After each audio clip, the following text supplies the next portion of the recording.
Greetings, everyone. We're going to move on in the lecture series to talk about network community structures.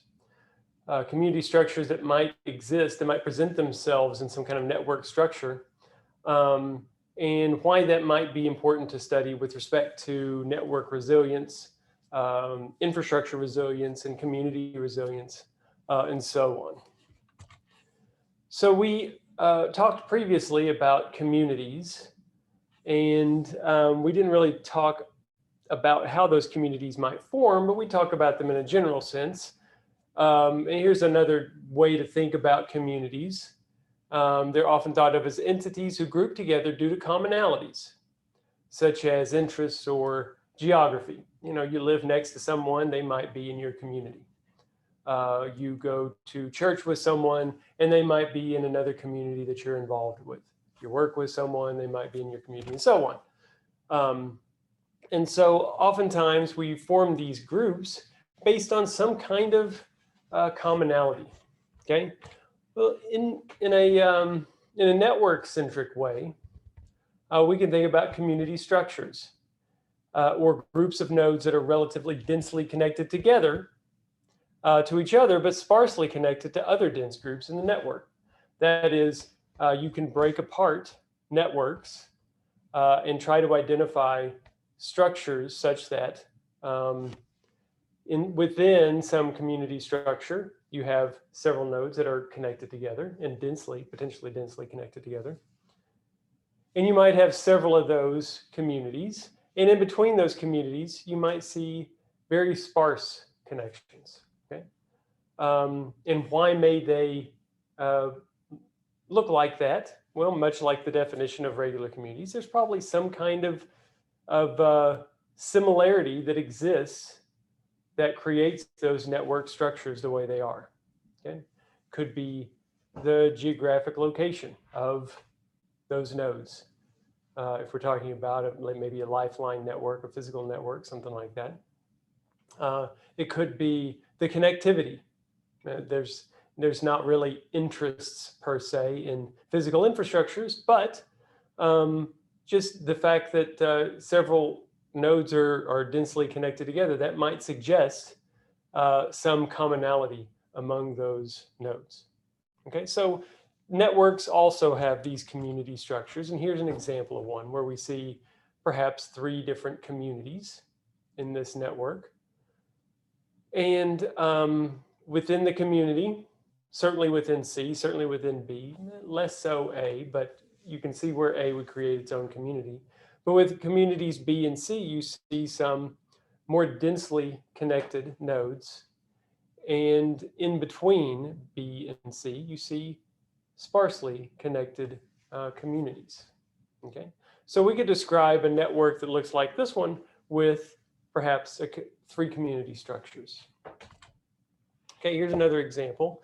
This is the 380 kilovolt Italian power network, the transmission network in Italy.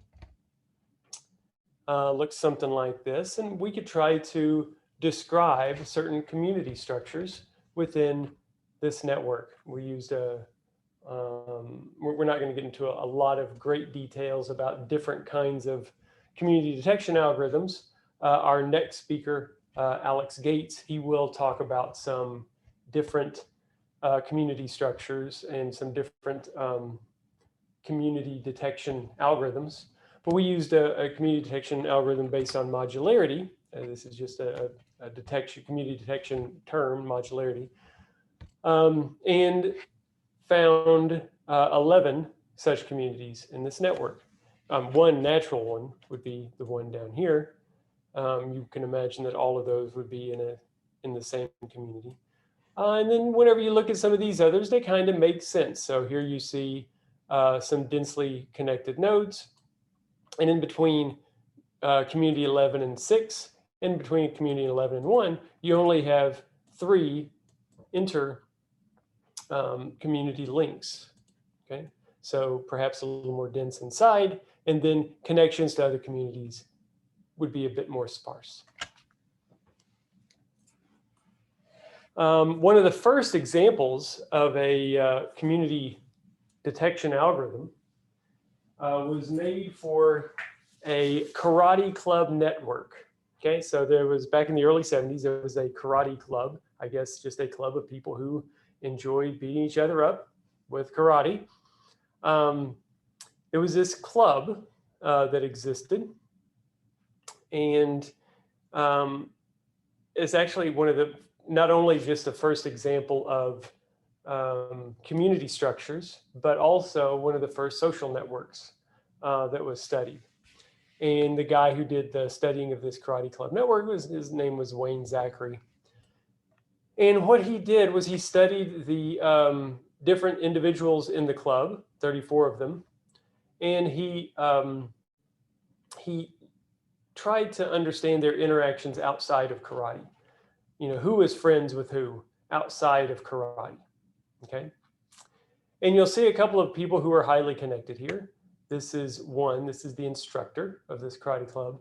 And 34, he was like the administrator, the president of the club, okay?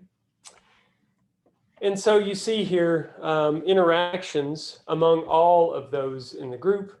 Some are more highly connected to others, right? You can see here the instructor. He was, you know, friends or had some stronger acquaintances with some of these individuals outside of the club. And so did 34, okay? And you also see here that a lot of those that are connected to 1 aren't connected to 34. Okay, so that makes this an interesting kind of project, especially when I tell you the next tidbit, and that is 1 here, node 1. He said, listen, I'm out. I'm going to join, or I'm going to start up my own karate club. There was, I guess, a rift between 1 and 34, the instructor and the administrator of the club. And 1 said, I'm done. I'm going to take my buddies and we're going to go join, or we're going to start up our own karate club. We're leaving this one. And so this guy, Wayne Zachary, he studied and tried to predict who was going to leave the original karate club to head to the one formed by the instructor, 1. And he did this based on, well, a min-cut max flow algorithm and so on. There's no point in getting in the details, but his original study of this problem back in the early 70s was that he was able to predict all but 1 of the people who went and joined the instructor and stayed behind in the president's club.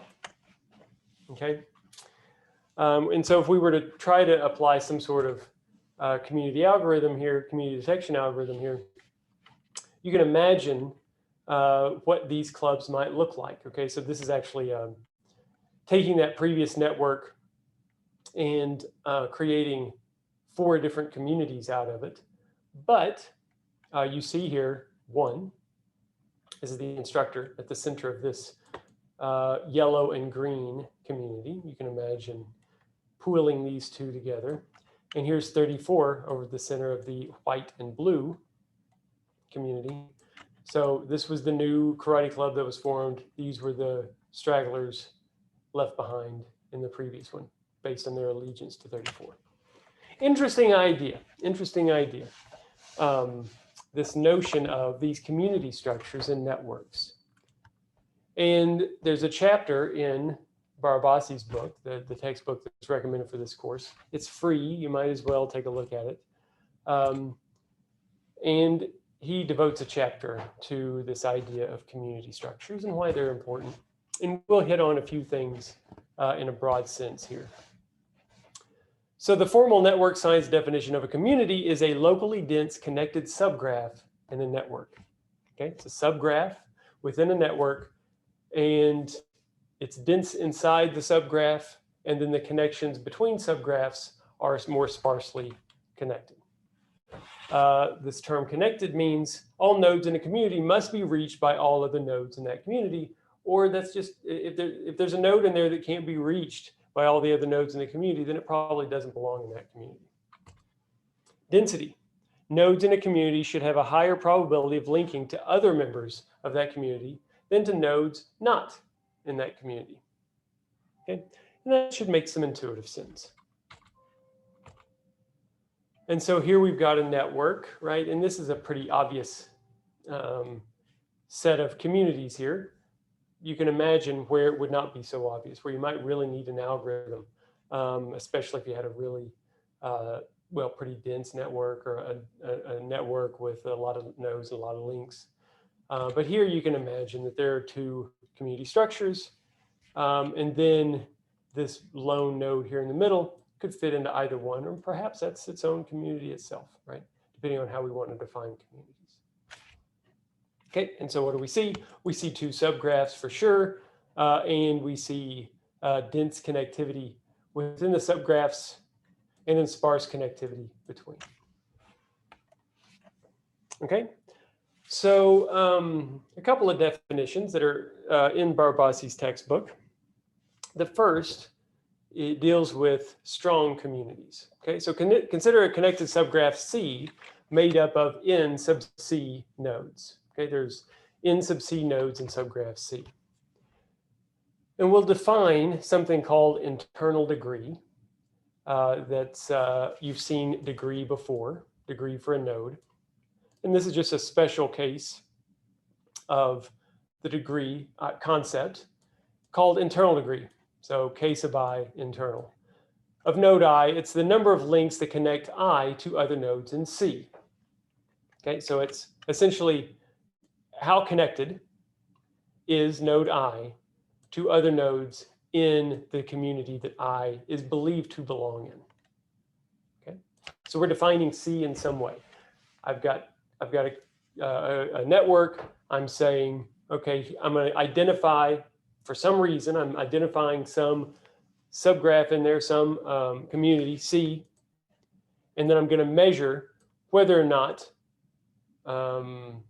that community is a strong community. We'll get to that in a second.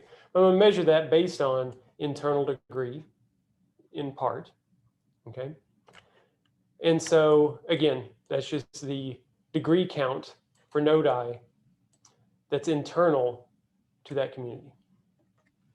Likewise, external degree is the degree count for node I, measuring the number of links that connect I to the rest of the network outside of the community C. Okay, internal degree, external degree. So a community C then is a strong community if each node within C has more links within the community than with the rest of the graph. Okay, each node within C has more links within the community than with the rest of the subgraph. Each node. Okay, so for all I in the node in the community, for all nodes in the community, every internal degree has to be greater than the external degree count. Okay, and it would be a strong community because every single node in the community has to fit into this requirement. Okay, so what do we see here? We've got 5 nodes in this community, let's say. What is the internal degree for this node right here? Well, it reaches 2 other nodes in the community, so the internal degree here for this node would be 2. For this node, it reaches 4 within the community, so that's 4. Here, also 4. Here, 3. Here, internal degree 3. Okay. Then, for each one of those, what is its external degree?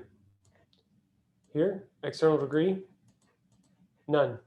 It has 2 links coming out of it, and they are within, internal to the community. So the external degree is 0 for this node, 0 for this node, 0 for this node. All the links coming out of these nodes are within the community. For this node, it is 1.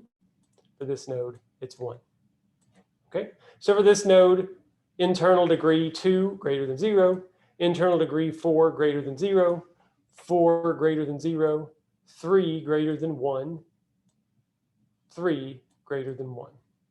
Okay, so this would be a strong community because the internal degree for every single one of these nodes in the community is greater than the external degree. Okay. If you were to include this node in the purple community here, C, what would happen? So everything was true so far, except if you add this one in, then the internal degree would be 2. The external degree would also be 2. Okay. So if we were to try to include this node in this purple community, then we would no longer have a strong community. It might still fit in. It might be appropriate to fit in, but it wouldn't be a strong community in that case because we would have one node for which this requirement wouldn't hold. Okay, strong community as opposed to a weak community. What is a weak community? Well, it lightens up the requirement from a strong community. For a strong community, it said every single one of those nodes has to have an internal degree that's larger than its external degree. Well, here we lighten that requirement and just say the sum of the internal degrees for the community has to be greater than the sum of, the internal degrees, the sum of the internal degrees for the community has to be greater than the sum of the external degrees for that community. So this is a less stringent requirement, right? Because we're summing. We could have a node or two in there that didn't fit the requirement of a strong community, but once we sum it over, it loses its effectiveness. Okay, be kind of like you know, taking an average, right? Maybe not every single object in a group fits some requirement, but maybe on average it does. Okay, kind of like an average, right? We're summing across all of the nodes in that community. So let's include this bad boy in this community. Okay, so this was previously the purple community, but we're including this node right here. So, just to be clear, we saw previously that this was not a strong community, but is it a weak community? Well, we've got those internal node degrees. That's 2 plus 4, 6 plus 4, 10 plus 3, 13 plus 3. Oh, sorry, no, this is now 4. So that's 4, 1, 2, 3, 4. 4 times 4 is 16. 2 more, 18, and 2 more is 20. So the internal node degree here is 20. What's the external node degree? Well, it's 0, 0, 0, 0, 0, and then 2. 20 greater than 2. This is a weak community. Okay, it just doesn't it doesn't fulfill the requirements of a strong community. This example back here, the purple community, this would be both a strong and a weak community. Okay. Just properties of communities. Just properties of communities. Gives you an idea, the strength of that community relationship. I mean, yes, strong and weak are typical mathematical terms, but they also do literally describe strength here, the strength of a community. How strong are the nodes in their connectivity within the community, as opposed to external to that community.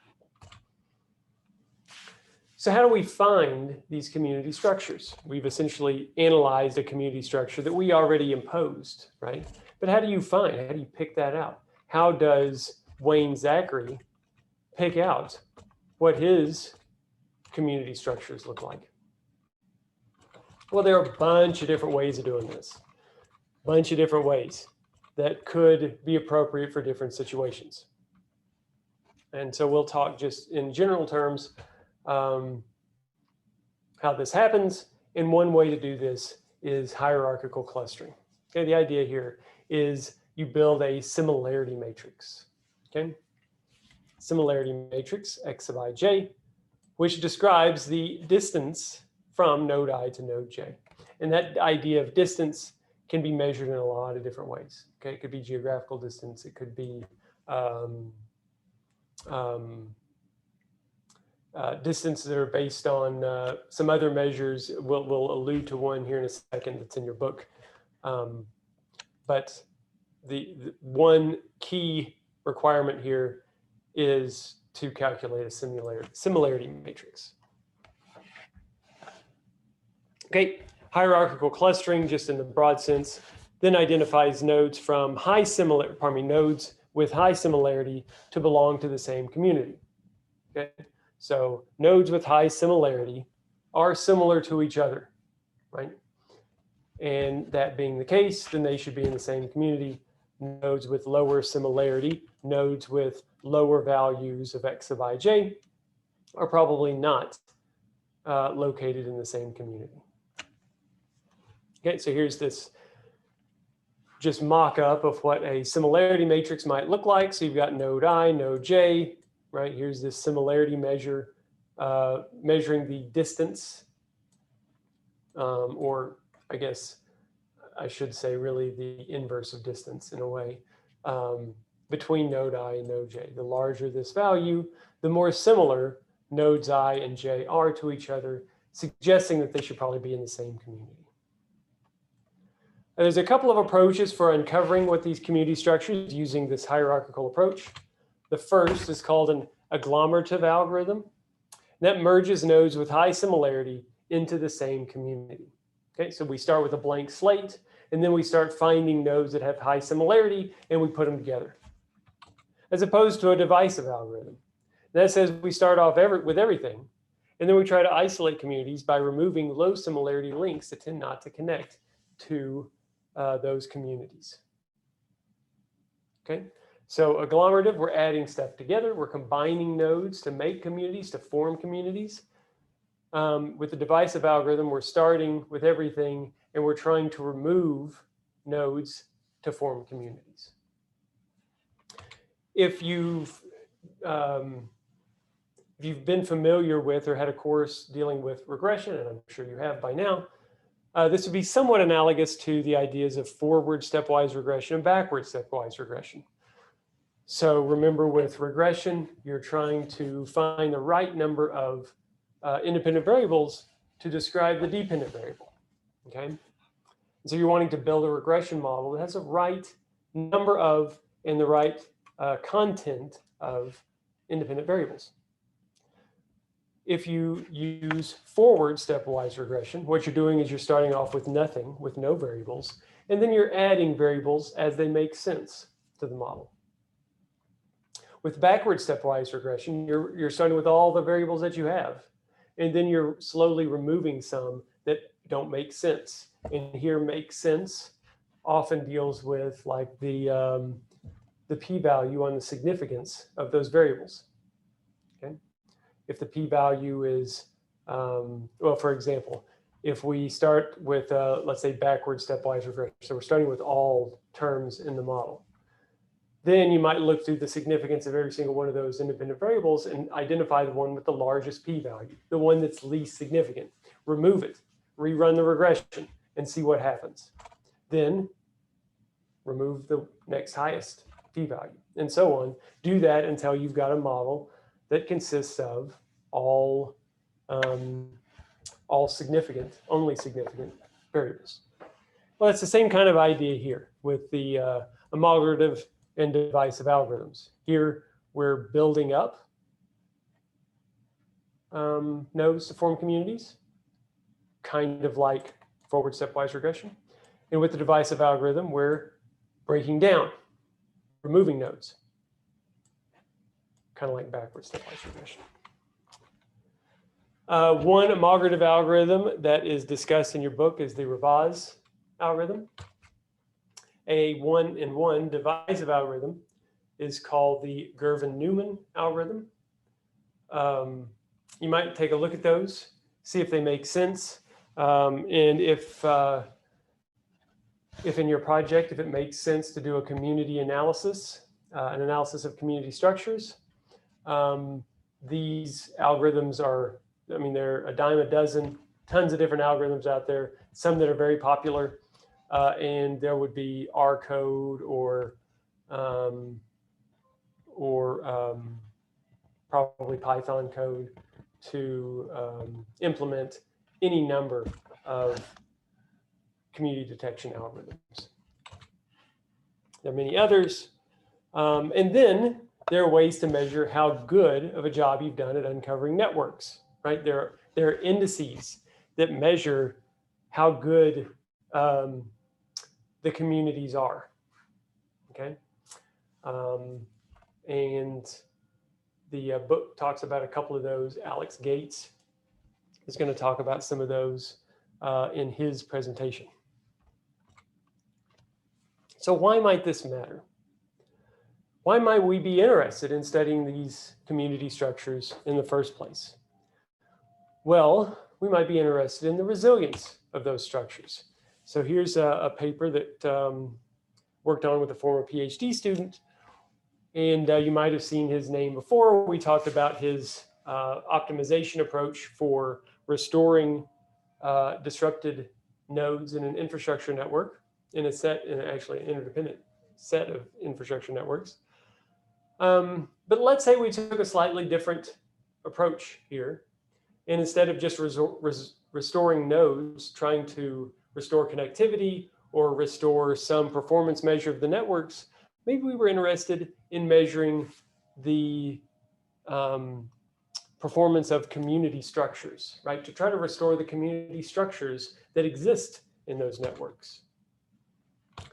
We've seen this, a similar example to this before. So this is a contrived set of power and water nodes. The power network is the blue network. The water network is the red network. And then the interdependent links in between those two networks are in green. And if you were to apply a community detection algorithm, this one was based on modularity. Again, you can go look that up if you're interested in checking out the modularity. Well, I think we use fast modularity. So that's a particular kind of community detection algorithm based on a measure called modularity. And so over here on the left-hand side, you see the community structures that exist in the power network, and over here in the water network. And they tend to make some sense for the most part, right? There might be some reasons why some of them may not make as much sense. Yeah, I mean, especially over here, you might see some kind of weird behavior. In any case, why does this matter? Okay, in some cases it matters a lot, especially whenever you have supply and demand that exist within each community, and if those don't add up correctly, right? So what does this say? For example, in community 1, this is in a power network, right? We've got supply nodes and demand nodes in the network, right? We haven't identified what they are, but there are supply nodes and demand nodes throughout this network. So that is like in the power network, we could be talking about generation stations, distribution stations for supply nodes. For demand nodes, we could be talking about, well, not your household, because it doesn't get down to that level, but the station that resides in your neighborhood, right? That would be a demand node in our case. And so if you have a community where supply equals demand, then if the intercommunity links, I don't remember which one community 1 is. Okay, let's just say it's this one right here. If this link gets cut off, if supply equals demand, then you should be fine. It doesn't matter that that intercommunity link gets cut off, because your demand can be met by whatever is your supply capacity is. Okay, so in this particular case, in community 1, not a big deal. In community 2, however, could be a big deal, because here the demand nodes in community 2 they outdemand what supply can be provided just within community 2. So that community number 2, requires supply from outside of that community. Okay, so if it gets cut off, that's a big deal, right? Especially if it gets cut off from community 6 or community 8, if they're connected in some way. Community 6 is a high generator of power outside of what it needs, outside of its demand. It provides to other communities. If you cut off links with 6, then it's producing power that it's not going to need. And there are going to be some communities that suffer as a result. Okay, so this could be a big deal. Also, that could be one way to choose community structures, right? We talk about some of these community detection algorithms that are primarily driven by just network topology, but maybe we want to generate community structures that are based on, hey, let's make sure supply and demand are just about equal to each other. Okay. Likewise with the, this was the, yeah, so I think this is the water network. It's mislabeled here. And so, what do we see here? This is unmet demand after a disruption in each community structure of 10%, 20%, and 30%. And so what kind of unmet demand are we seeing based on these different kinds of disruptions? Well, in networks 3 and 4, in communities 3 and 4, we're not seeing any effects based on this particular kind of disruption of 10, 20, and 30%. But in some we are, right? And maybe in some we're not seeing adverse impacts for a smaller disruption. But maybe as that disruption gets bigger, we are seeing some adverse effects, okay? And this is just an illustration of what could happen with different sizes of disruption. And these are particular kinds of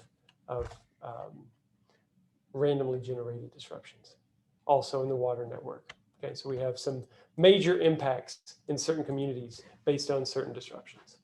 Okay, and so that optimization problem